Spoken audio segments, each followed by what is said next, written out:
So it's unbelievable that it's coming up 20 years since 9/11, and I truly will never forget that day. It was the longest day of my life. It started out as a normal day. It was on a Tuesday, and as a junior faculty member, I was running our acute care nurse practitioner program, and Tuesdays are the day that we teach. That particular day, we were undergoing some renovation in our School of Nursing, so I was teaching in a different building that just happens to be across campus where we usually are located. And I just remember it was a beautiful day. The sky was just so pretty blue. It was just beautiful. Class started about 8:30, and we were right in the middle of covering our content.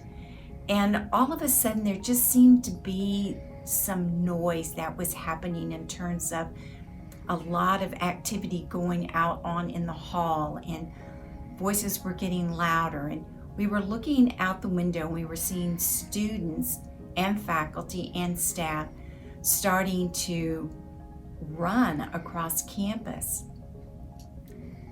That was during a time where we didn't have cell phones. We had cell phones, but they were the flip top type that were old, and we didn't have what we have today in terms of technology. We had just the beginning of Blackberries, but there were rumblings of a catastrophe was happening in New York, that the World Trade Center had been hit by an airplane. And the closest TV for us to get any news, there wasn't any kind of announcement that came on, was actually in another building, and it was where our dean's suite was. And I remember that there were calls coming in at that time, kind of sporadic, and word had gotten to most of my students in the class.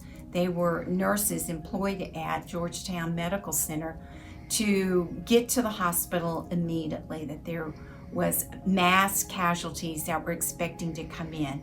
And all of this just seemed to be happening just real fast, where we had heard about a plane hitting the World Trade Center, and then we heard that there was a mass casualty, that a plane had hit the Pentagon, and then at the same time we were hearing a second tower had gone down. And so then we knew something really, really bad had happened, that our country was under attack. And we were all just like, it was just such an eerie feeling, and just the whole look on the campus of just people running like for their lives. It was like unbelievable that something like this was happening. And you look up at that beautiful blue sky, and all of a sudden it's just filled with black smoke. I remember having students come up to me and telling me that they saw the plane as it was coming over the interstate, that it was loud and low, and they thought that that was so strange because the Pentagon is closely located to Washington, D.C., right as you go into Georgetown. But they didn't think much about it. And then they knew that was the plane that had attacked the Pentagon.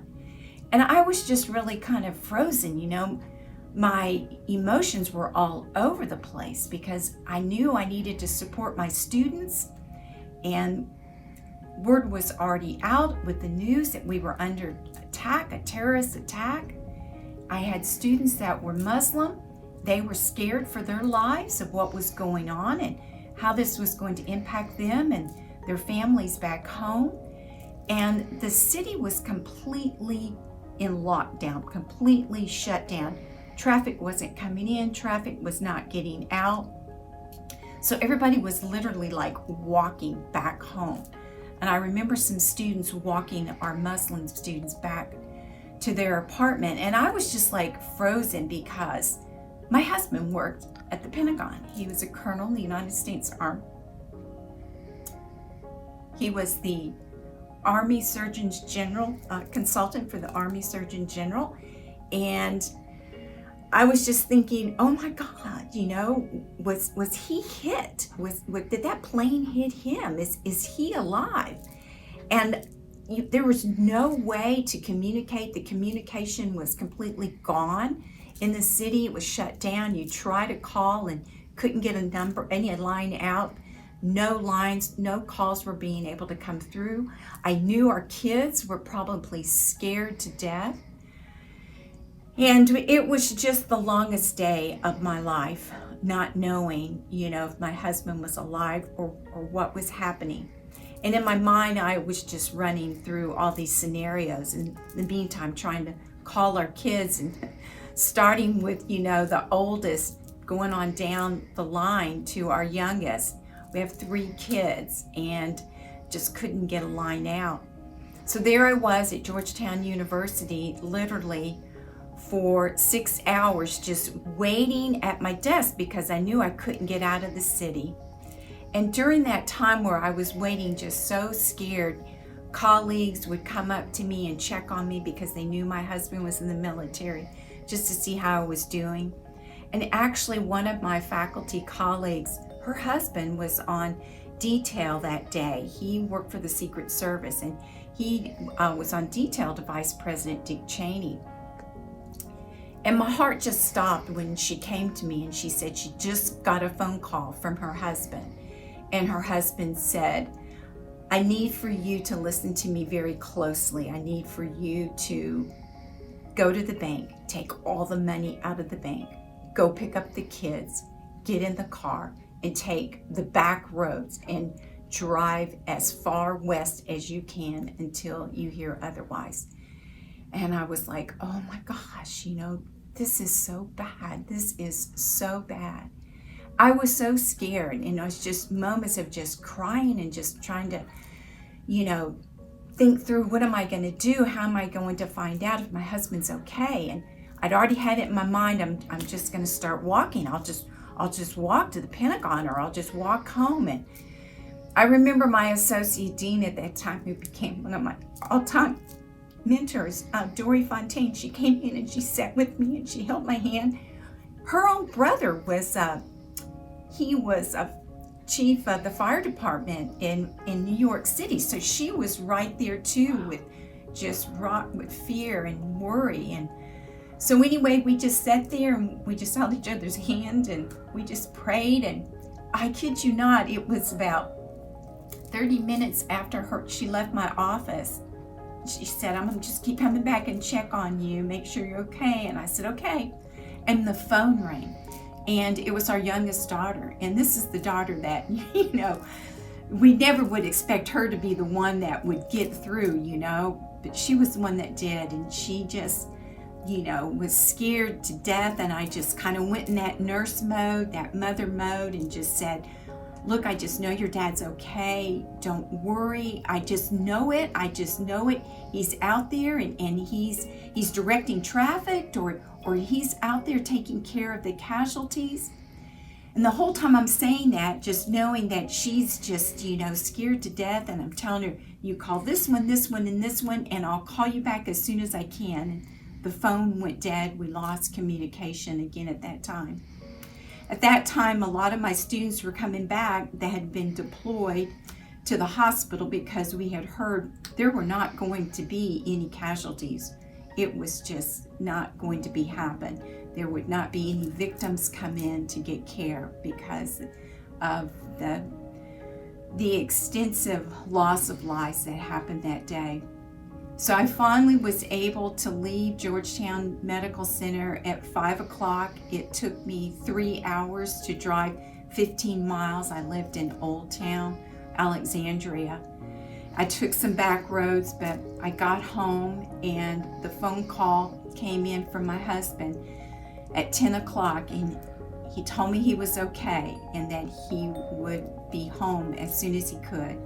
It wasn't until 24 hours later that I saw my husband, and that literally was our life for the next 6 months. He was working 12 and 24-hour shifts to do the work that needed to be done, and it ranged from helping to identify a lot of even his colleagues that he worked with. And what still gives me goosebumps to this day is my husband was right there in that corridor of the Pentagon that was hit by the plane. He had just been there 15 minutes before the plane hit. Fortunately, he had started on up the interstate to go to a meeting in Baltimore, Maryland when the attack happened.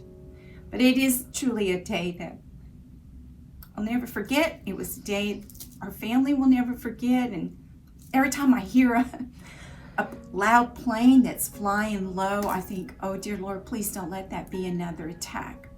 And then every time I see our beautiful flag of the United States of America, it makes me so proud to know how grateful I am that we are in the country that we are. We have a great country, and just so grateful that there's so many that are out there fighting for our freedom and our safety, protecting us every single day, from the military to the first line law enforcement and fire department and paramedics, and just so many others that are out there fighting for our freedom and keeping us safe.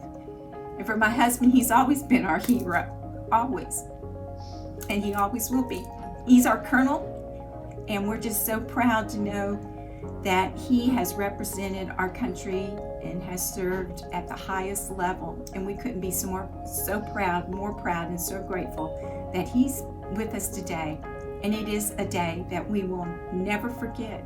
So every opportunity I have, I like to share it, because my own grandkids don't really know that story about 9/11 and what that means for us to be in the most wonderful and strongest country in the world, and to have that day that we just never can forget.